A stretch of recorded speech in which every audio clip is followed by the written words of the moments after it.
Kapag gusto ka iangat ni Lord, madalas meron yan 3 hakbang, pero warning lang.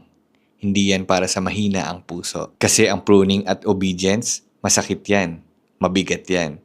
Hindi lahat handang dumaan dito. Una, pruning.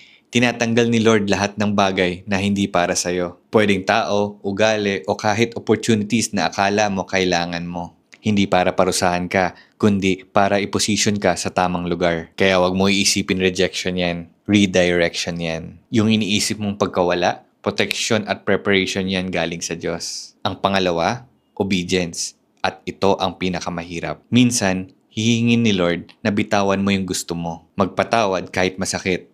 At magtiwala kahit walang kasiguraduhan. Hindi ito laging may kasamang paliwanag. At hindi ito laging logical. Madalas hindi natin to maintindihan. Madalas hindi natin to paniniwalaan. Madalas hindi natin to matatanggap. Pero tandaan mo, obedience is the key that unlocks the next level.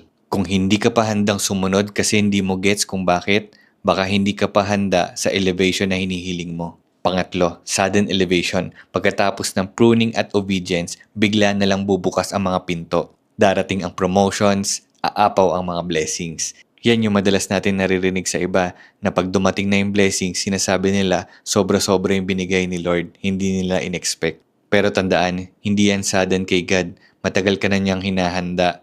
Nakaplano na yan lahat sa Kanya. Hinihintay ka lang niya sumunod at magtiwala para maging ready ka sa ibibigay niya. Nasiguradong yung ibibigay niya, maaalagaan mo. Kaya sabi sa 1 Peter 5:6, humble yourselves in the mighty hand of God, that He may exalt you in due time. Kaya kung nararamdaman mo na parang pinapahinto ka, na tinatanggalan ka, o tinutulak ka ni Lord sa mahirap na hakbang, baka nasa proseso ka na ng elevation.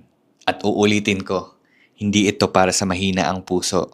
Pero kung kaya mo magtiwala at sumunod, ihanda mo na yung sarili mo sa kung ano man itinakda ni Lord para sa'yo.